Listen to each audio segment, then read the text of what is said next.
మాజీ ముఖ్యమంత్రి రోశయ్య మూడవ వర్ధంతి కార్యక్రమంలో సీఎం రేవంత్ రెడ్డి పాల్గొన్నారు. ఈ సందర్భంగా హైదరాబాద్లో కొణిజెట్టి రోశయ్య విగ్రహం ఏర్పాటు చేస్తామని సీఎం తెలిపారు. మాజీ ముఖ్యమంత్రి రోశయ్య మూడవ వర్ధంతి కార్యక్రమంలో సీఎం రేవంత్ రెడ్డి పాల్గొని రోశయ్య చిత్రపటానికి పూలమాలలు వేసి నివాళులర్పించారు. ఈ సందర్భంగా సీఎం మాట్లాడుతూ, హైదరాబాద్లో కొణిజెట్టి రోశయ్య విగ్రహం ఏర్పాటు చేస్తాం. శాసనమండలి, శాసనసభలో పోటీపడి స్పీచ్ ఇవ్వాలన్న స్ఫూర్తిని రోశయ్య మాకు ఇచ్చారు.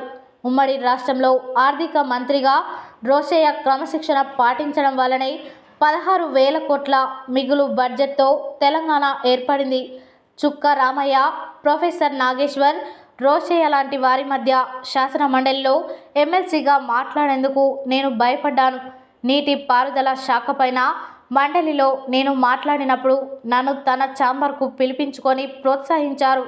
ప్రతిపక్ష సభ్యుడి నైనప్పటికీ మండలి గౌరవం పెంచాలని ఉద్దేశంతో రోశయ్య నన్ను ఆనాడు ప్రోత్సహించారు.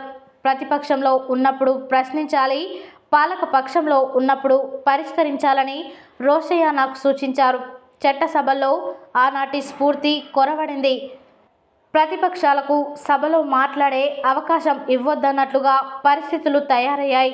రోశయ్య కుటుంబం రాజకీయాల్లో లేదు.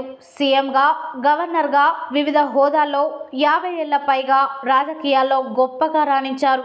తమిళనాడు గవర్నర్గా ఎవరు వెళ్ళినా వివాదాల్లో కూరుకుపోతుంటారు. కానీ రోశయ్య అక్కడ వివాదాలు లేకుండా రాణించారు. ఆనాటి ముఖ్యమంత్రులకు రోశయ్య కుడి భుజంలా వ్యవహరించడం వల్లనే వారు సమర్థంగా పనిచేశారు. రోశయ్య లాంటి సహచరులు ఇప్పుడు లేకపోవడం వల్ల పెద్ద లోటు అన్నారు. రాజకీయాల్లో ఆర్యవేశులకు సముచిత స్థానం ఇస్తామని తెలిపారు. హైదరాబాద్ నగరంలో రాష్ట్ర ప్రభుత్వం తరఫున రోశయ్య విగ్రహం ఏర్పాటు చేస్తాం. రోశయ్య విగ్రహాన్ని ఏర్పాటు చేయడం ద్వారా సమాజానికి మంచి స్ఫూర్తి ఇచ్చినట్లే అవుతుందని పేర్కొన్నారు.